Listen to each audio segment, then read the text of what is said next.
कांग्रेस की सरकार गिरने के लंबे वक्त बाद एक फेसबुक लाइव कार्यक्रम में पत्रकारों द्वारा पूछे गए एक सवाल पर सरकार गिरने का कारण कमलनाथ ने बिंद को बताया था। उन्होंने कहा था कि मध्य प्रदेश में कांग्रेस सरकार गिरने का कारण खरीद फरोख्त नहीं बल्कि बिंद से कांग्रेस की सीटों का न आना है। कमलनाथ के इस बयान के बाद जब कांग्रेस के पूर्व नेता प्रतिपक्ष अजय सिंह राहुल ने अपना पक्ष रखा तो उनके बयानों से कांग्रेस की गुटबाजी उभरकर सामने आती दिख रही है। अभी तक तो ये कयास लगाए जा रहे थे कि कांग्रेस कई खेमों में बटी हुई है, लेकिन अजय सिंह राहुल का कमलनाथ का बयान का पलटवार ये साफ बता रहा है कि भले ही कांग्रेस एकजुट होने का लाख दावा करे, लेकिन कांग्रेस में गुटबाजी अपनी चरम पर है और कांग्रेस कई टुकड़ों में बटी हुई है। नेता प्रतिपक्ष अजय सिंह राहुल ने कमलनाथ के बयान को सिरे से खारिज करते हुए कहा कि यह सरासर गलत है। साथ ही उनके बयान को उन्होंने बिंद का अपमान बताया। सरकार गिरने का कारण बिंद नहीं, क्योंकि 2013 के विधानसभा चुनाव में सभी अंचलों से बिंद सबसे ज़्यादा सीटें लाने वालों में से था। तंज कसते हुए अजय सिंह राहुल ने कहा कि अब सरकार नहीं चल पाई तो इसका ठीकरा बिंद की जनता पर छोड़ना कतई उचित नहीं है। मसलन यह है कि मध्य प्रदेश में कांग्रेस अपना वजूद खोती दिख रही है। कांग्रेस को यदि अपना वजूद वापस से पाना है तो सबसे पहले उसे अपने आप से ही लड़ना होगा। बड़े नेताओं को एकजुट होना होगा, तब कहीं जाकर कांग्रेस का कार्यकर्ता भी एकजुट हो पाएगा। वर्तमान स्थिति देखकर तो ऐसा कतई नहीं लगता, लेकिन एक बात तो इन बयानों से स्पष्ट है, कांग्रेस का वजूद ही नहीं बल्कि कांग्रेस का अस्तित्व भी अब खतरे में दिखाई पड़ रहा है। सच्चाई की भी बात करिए कि हम विंध्य में कमजोर हैं। अगर विंध्य में ऐसा रिजल्ट नहीं होता तो आज हमारी सरकार बनी रहती। ये विधायकों की सौदेबाजी से हमारी सरकार नहीं गिरी। विंध्य का जो रिजल्ट आया, 31 सीटों में से 3 सीटें आई। अगर ये ऐसी हालत नहीं होती तो आज हमारी सरकार होती। तो ये कहना बिल्कुल सरासर गलत है और इसमें विंध्य क्षेत्र का अपमान है। 2013 में सब अंचलों से ज़्यादा कांग्रेस के विधायक विंध्य से आए थे। किसी भी संभाग में 12 विधायक कांग्रेस की झोली में नहीं आए जो 13 वाले चुनाव में आए थे। 18 को जो चुनाव हुआ उसमें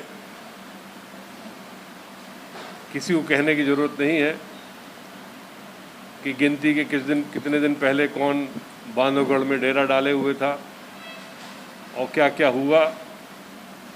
विंध्य के लोगों के साथ बहुत बड़ा षड्यंत्र हुआ। उसके बावजूद मध्य प्रदेश में कांग्रेस पार्टी की सरकार बनी।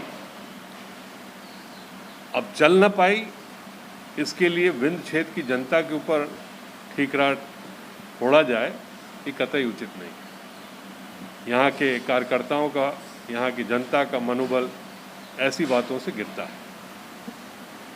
कभी तरह तरह के बयान आते हैं और इस बयान को लेकर पकेड़ा पड़ा हो जाता है।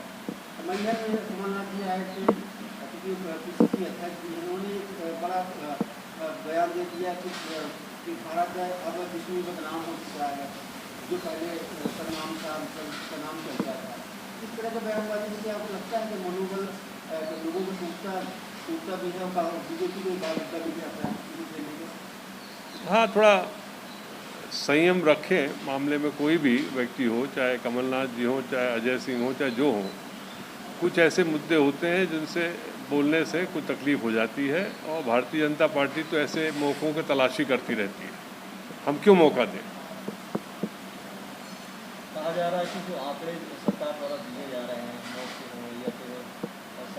सच्चाई की भी बात करिए कि हम विंध्य में कमजोर हैं। अगर विंध्य में ऐसा रिजल्ट नहीं होता तो आज हमारी सरकार बनी रहती।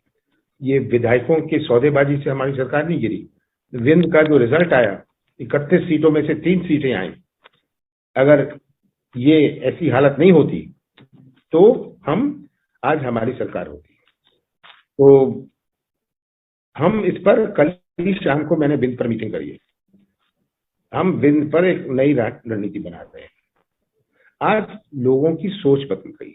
जिसका वजन हुआ करता था 10 साल पहले, मैं छिंदवाड़ा में देखता हूं, जिसके ऊपर मैं पूरा डिपेंड करता था 10 साल पहले, अब उसका जो वजूद था खत्म हो गया, क्योंकि उसका स्वास्थ्य चेंज हो गया, उसकी पारिवारिक स्थितियां चेंज हो गई।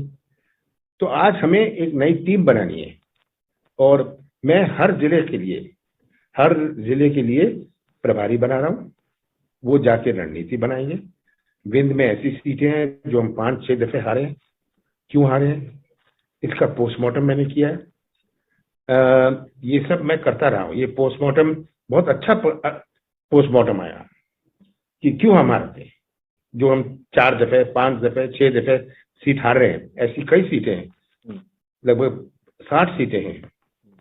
तो ये क्या कारण है, और इसका निचोड़ से हम अपने संगठन को एक नया मोड़ देंगे। तो आपका